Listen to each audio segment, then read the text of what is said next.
Estamos de volta aqui no programa Trocando Ideias, o último programa de 2015.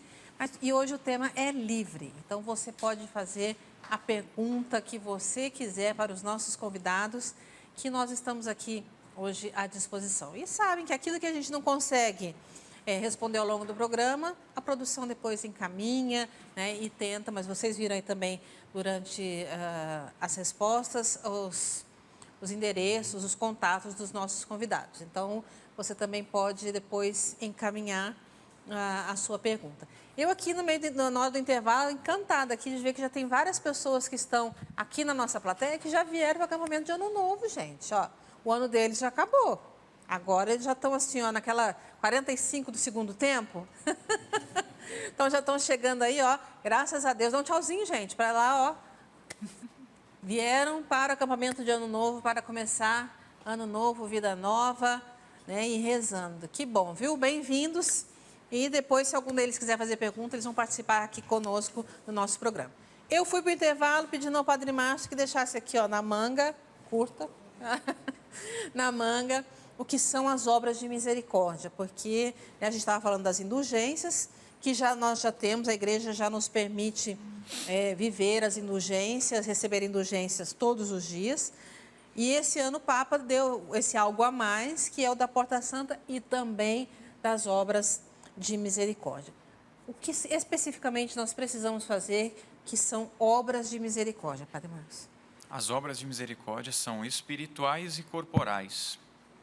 Dá para dizer assim que as obras de misericórdia espirituais são mais de cunho interior, né, no sentido de que eu vou aconselhar alguém, vou tirar alguém que está na ignorância, vou catequizar, vou evangelizar, vou ajudar aquele irmão que está no pecado, que está no erro. Então é uma obra de misericórdia espiritual. Também quando eu rezo por alguém, rezo pelos doentes, rezo pelos enfermos, rezo pelos defuntos, é uma obra de misericórdia espiritual. E a obra de misericórdia corporal é já mais de cunho concreto, né? Quando eu assisto alguém que está necessitado de uma roupa, né? Vestir o nu, aquilo que Nosso Senhor nos ensina em Mateus, né? no capítulo 25, ali no final do Evangelho. Né? Tive fome, me deste de comer, estava nu e me vestiste. Né? Visitar um enfermo, né? Visitar um encarcerado, dar esmola, sepultar os mortos, né? São obras de misericórdia corporais. Né? Então o Papa, na carta que ele escreveu também a Dom Fisichella, ele fala a respeito disso. As obras de misericórdia corporais e espirituais, sinais concretos como o próprio Jesus nos ensinou.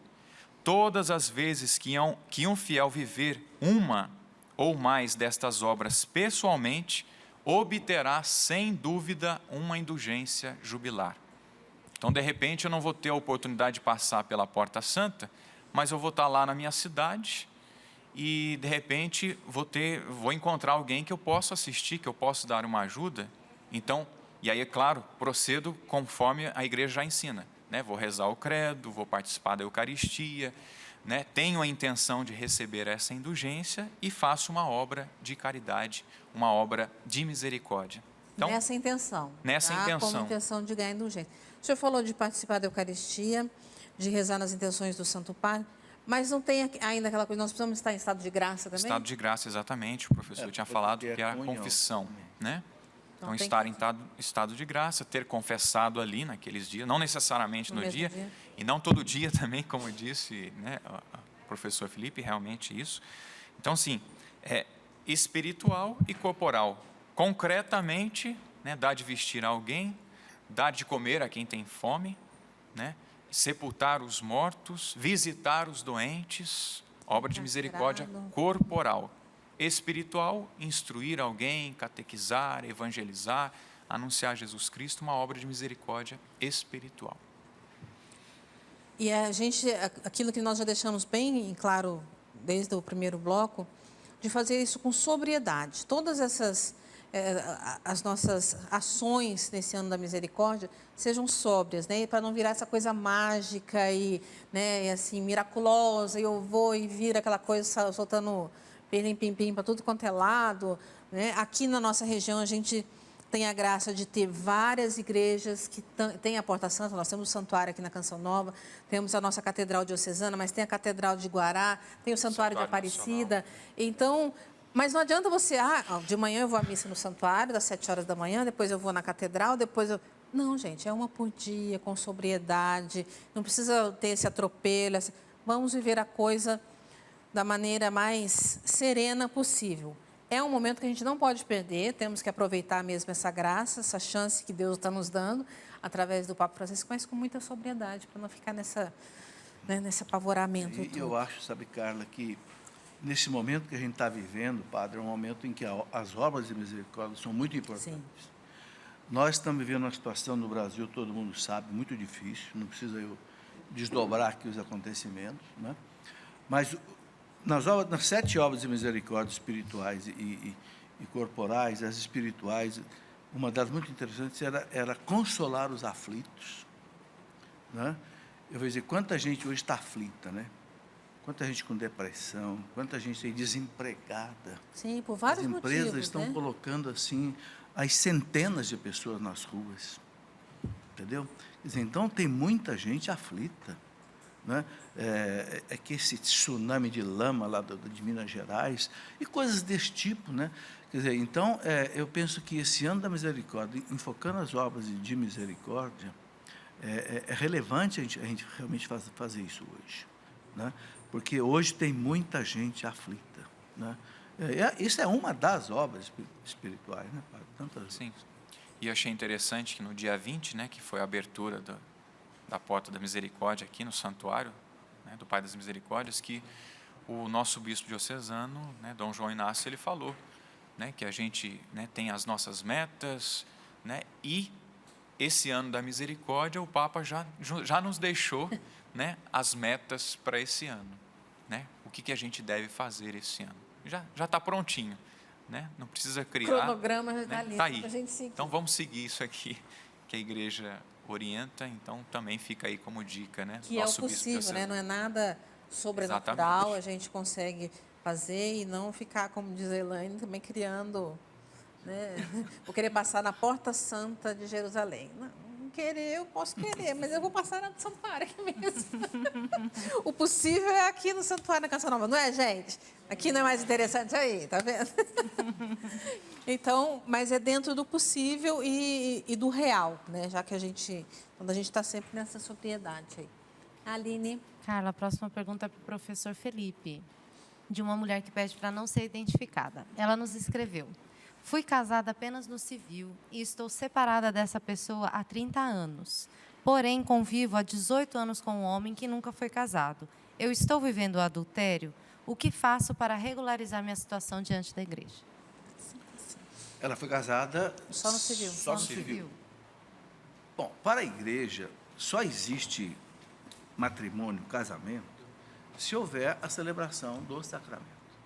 Então, ela não é casada, né? Então, a igreja considera assim como se fosse um concubinato, a vida dela de que não é casada na igreja com uma pessoa que nunca foi casada. Então, diante da lei de Deus, não está regular, não é uma situação regular.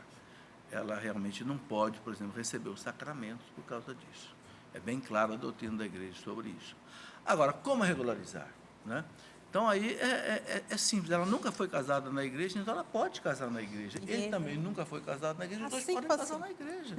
As portas estão abertas. Está facinho, assim. Não há impedimento para eles. É uma situação que, teoricamente, é muito fácil de resolver. É só eles quererem procurar o pároco, mostrar que nunca foram casados na igreja e casarem na igreja. Em princípio, é isso. Mais fácil do que a pessoa que já foi casada na igreja, que aí precisaria fazer, né, um processo no tribunal eclesiástico, conseguir a declaração de nulidade do casamento, para poder, então, casar, né, na igreja uma outra vez, vamos dizer assim.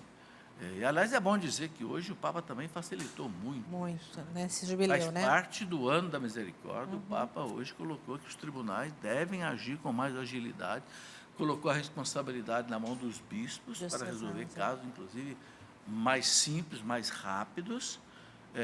Eu acho esse outro, sabe, padre, um outro gesto espetacular do Papa Francisco. Porque realmente os tribunais demoravam muito para fazer a declaração de nulidade. Não, 2 esse é um anos, avanço. 3 anos, a pessoa esperando. Agora, um bispo pode resolver num mês a questão, se ele achar que realmente não tem dúvida. Quer dizer, é realmente uma medida, claro, ninguém vai abusar disso. Os bispos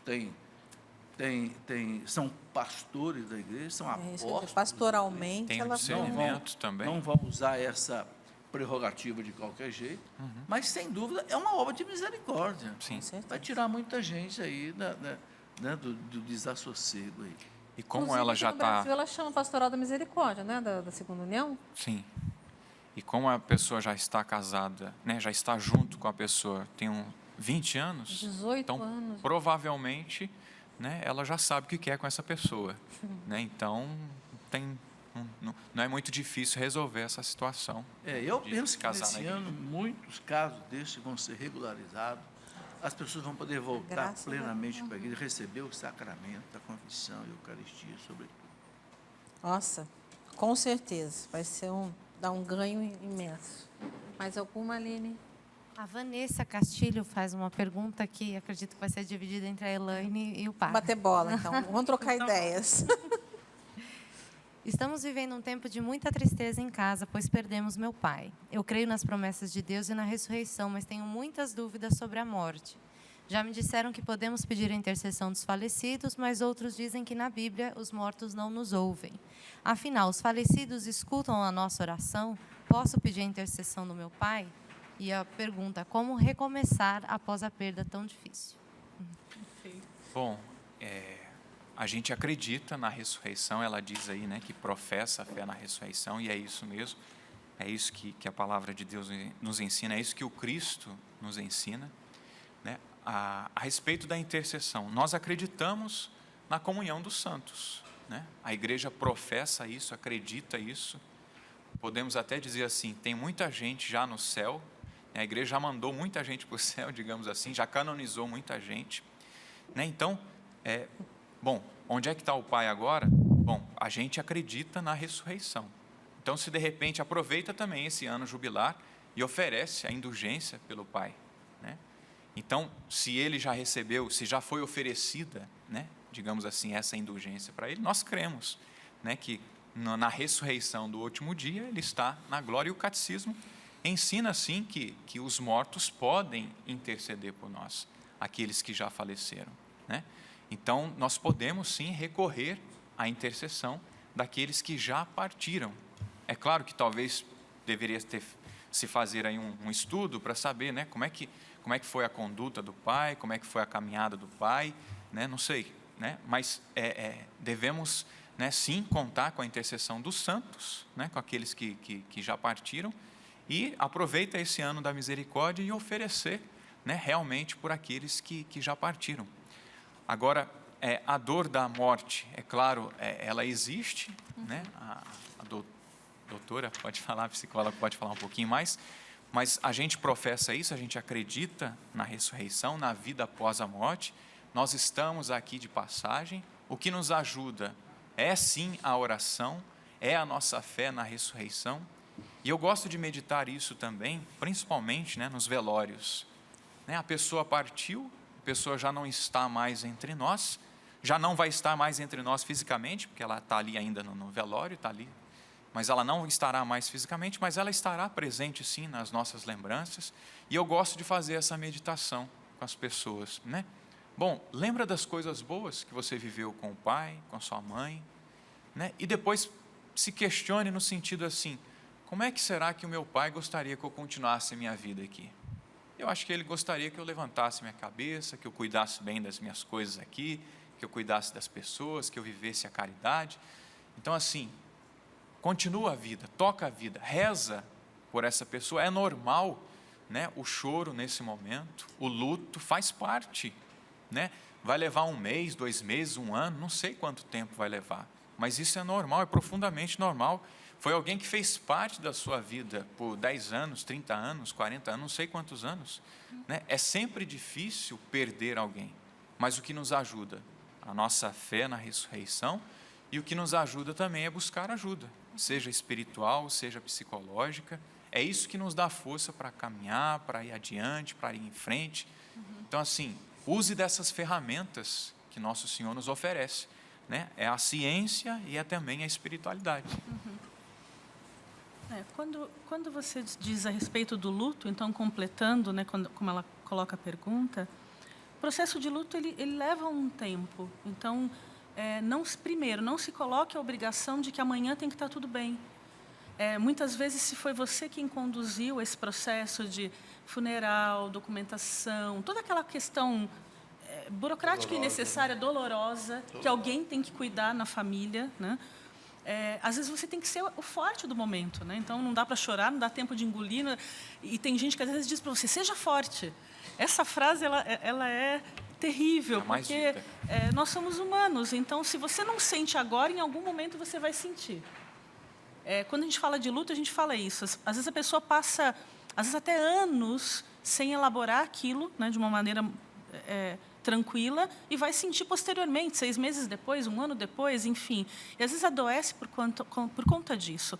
Então, permita-se falar sobre o acontecido, viver isto, ter um tempo para você, se foi você a pessoa que ficou aí cercada de todas essas coisas que a gente foi dizendo, converse a respeito, né?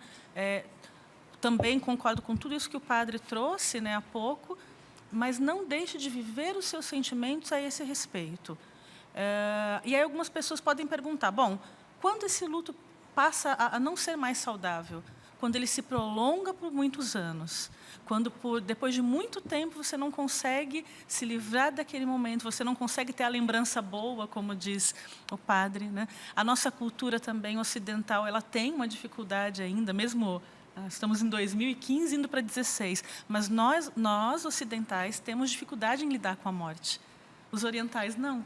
Eles já entendem essa coisa da passagem, né, de vida para a morte de uma maneira muito mais, não sei se saudável, mas diferente da nossa. Muito diferente da nossa, mais tranquila que a nossa. Né? Então, é entender a passagem, né, e, se necessário, a busca de apoio para a sua família, para você, enfim. Carla, uma coisa que foi colocada aí na pergunta, se não me engano, sobre a questão dos mortos... Ouvir em nossa oração. Exatamente, né? Eu queria colocar o seguinte: há muitas dúvidas nesse aspecto. A igreja não tem dúvida. A igreja, desde o primeiro século, a igreja reza pelos mortos, pede a intercessão deles. Os mártires, nas catacumbas de Roma, já rezavam sobre as tumbas dos mártires, pedindo a intercessão deles, porque eles intercedem diante de Deus sem cessar, como diz a liturgia. Quer dizer, é uma fé que tem 2000 anos na história da igreja, não é uma coisa... Né? Agora, as pessoas perguntam assim: mas como, por exemplo, todo mundo reza para Santo Antônio ao mesmo tempo e Santo Antônio vai atender todo mundo? Né? Eu tinha até um tio que dizia assim: não, quando eu não peço para qualquer santo, eu peço para um santo diferente, porque eu acho que ele está mais desocupado. São Benedito, Santo Antônio, São Francisco estão muito ocupados. Essa é uma coisa que as pessoas têm que entender com clareza. Todos os santos estão na comunhão de Deus. Então, participam do poder de Deus sem ser Deus. Então, em Deus, elas têm condições, pelo poder de Deus, do qual elas participam pela comunhão, elas têm condições de atender a todo mundo simultaneamente. Por quê? Porque na eternidade não existe mais tempo. Aqui, para eu atender a todo mundo, aqui eu preciso gastar 10 minutos com cada um. Na eternidade não existe tempo. Não existe essa realidade chamada tempo, eu vou gastar 10. Então, eu atendo todo mundo ao mesmo tempo. Entendeu? Porque 1 segundo da eternidade vale 1 hora, se for o caso. Então, é preciso que as pessoas não raciocinem com o além, com a eternidade, com os parâmetros dessa vida, dessa Terra. Olha, o próprio Einstein, na teoria geral da relatividade, mostrou que o espaço desaparece aqui quando você chega próximo da velocidade da luz, e o tempo se prolonga ao infinito. Aqui. Só que ele provou também que ninguém consegue chegar na velocidade da luz, por isso não pode viver essa experiência aqui. Mas, na eternidade, isso acontece, não tem mais tempo nem espaço. Então, eu gosto de sempre dizer, não raciocine com a eternidade, com a cabeça da vida aqui na Terra, que é outra realidade. Olha, o senhor deu nó na minha cabeça agora. Não. Não é da fé, não. A Einstein, agora eu fiquei pensando no Einstein. Teoria. Não, olha, essa é uma das coisas bonitas. Onde é que eu vim entender isso com mais clareza? Exatamente pela ciência. Sim. Quando eu fazia doutorado no ITA em ciências aeroespaciais, fui entender que natureza relativa, se aqui na Terra isso já é possível, imagina no além. É muito mais. É por isso que eu sempre digo, gente, ele tem 5 cérebros escondidos ali dentro. Ele tem 5. Eu tenho meio, ele tem 5, mas está ali. É só estudar. É só estudar, né, professor? Vamos estudar bastante. Manda estudar aí. Pergunta para o professor Felipe mesmo. O Eduardo Stadel gostaria de saber se é certo ou errado receber a folia de reis em nossas casas. Essa prática faz parte da fé católica ou é crendice popular? Folia de rei? Folia de reis. Não é prática católica. É uma espécie de um folclore religioso que surgiu aí na cristandade, né, por causa do Dia de Reis, né, quiseram celebrar a beleza dos Dias de Reis, que é uma festa maravilhosa, a Epifania. É isso que eu falo, que na igreja a gente até conhece como Epifania. Muitas vezes as pessoas nem associam, né? O que é a Epifania? O Cristo que se manifesta para aqueles que não são judeus. Ele se manifestou primeiro para os judeus, na pessoa dos pastores, porque era o povo dele. Mas ele não veio só para Israel, a igreja veio para o mundo inteiro. Então, os magos que vêm do Oriente, que não eram judeus, exatamente receberam a manifestação do Cristo para toda a humanidade. Então, realmente, é uma festa de muita alegria. Nós não somos judeus, eu não sou judeu, então eu estou no meio dos magos ali. Às vezes até essa Agora, palavra é você complicada, entendeu? não é, professor? Os reis magos. Por que eles são reis magos? Segundo toda a história da igreja, eram reis da região da Pérsia. E por que se identifica da Pérsia? Porque quando os persas tomaram a Palestina por volta do ano 622, a única igreja que eles não destruíram foi a igreja onde o Cristo nasceu, dando a igreja da Natividade, porque eles viram lá representados os magos na frente da igreja com roupas persas. Então, os persas não destruíram. Por isso que a Basílica da Natividade é a mais antiga da Terra Santa, é do século IV, que Santa Helena construiu. Então, eles vieram certamente da região da Pérsia, do Oriente, eram entendidos em astronomia, não astrologia, astronomia, e Deus usou, num dos pode ser um cometa, pode ser um asteroide, pode ser um meteorito, que eles conheciam a Bíblia. Por quê? Porque os judeus, por causa da dispersão, que aconteceu 69 anos antes de Cristo, depois 70 depois de Cristo, os judeus se espalharam pelo mundo inteiro. E onde os judeus iam, eles montavam sinagogas. E eles recebiam pessoas que não eram judias nas sinagogas. Por isso aquela rainha lá vem, né? Então, eles conheciam que o mundo esperava um Messias. E, claro, por uma ação extraordinária, milagrosa, Deus mostrou para ele que chegou o Messias. Né? Agora, uma coisa impressionante, eles sabiam e em Jerusalém ninguém sabia. Mas eles não desanimaram, né? Não desanimaram porque a estrela guiou. E porque eram estudiosos. É. Eles tinham também essa questão Exatamente. do estudo. Agora, esse mago vem de uma questão assim, de um mistério, não é o mago que do o povo às vezes esoterismo. Não, acha não que é um mago do bruxo, esoterismo, né? Então do acaba ocultismo. associando Não. mago e bruxo. É o mago no sentido de uma pessoa sábia. Entendeu? No sentido sábia, que estudava, que sabia, que recebeu esse. Né? Não sei a tradição, traz até o nome deles, Baltazar, Belchior, Gaspar. Um trouxe incenso, mirra e ouro, né? Quer dizer, exatamente um simbolismo maravilhoso. Então, a festa de reis, a folia de reis, quer celebrar esse mistério que é maravilhoso. Eles trouxeram ouro, incenso e mirra para o Cristo. Né? E criou esse folclore, né? Que antigamente ele tinha uma conotação muito bonita. Eu me lembro, meus pais falavam Roças, disso. né? Era festa, quermesse, fogueira, tal. Agora, o perigo é desvirtuar isso. Isso é um folclore brasileiro? É só brasileiro ou não? Eu não sei se é brasileiro. Parece uma tradição, não sei, que em Portugal também se fazia, mas não tenho certeza. Mas não é uma não é algo litúrgico, não é algo obrigatório, nem algo oficial da igreja. Então, vai do discernimento também de como essas festas, essas folias são feitas aí na sua cidade, quanto a participar ou não. E aí vale a pena, né? Estar atento, né? O que está sendo intencionado ali, o que está sendo rezado. Tem muitos cantos bonitos que contam mesmo da história, né? Dos reis magos que fizeram a visita, que ofertaram né? Então, também vai desse discernimento, né? De ver, tentar descobrir ali se é uma festa, né? Que é folclórica mesmo, e se tem esse fundo, né, cristão que ajuda na fé, bacana, beleza, né? Mas também ficar atento, né? Se não é também superstição, né? Sim. E é importante falar, cara, que essa festa dos Reis Magos é importantíssima. Sim. Eles trouxeram o mundo pagão até Cristo. Cristo manifestou ao mundo pagão através deles.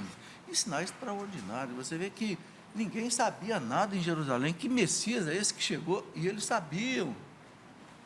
O povo que foi preparado 700 anos antes de Cristo pelos profetas não sabia. E eles lá no Oriente receberam o sinal. É muito significativo. E mostra também toda a caminhada do Cristo, né?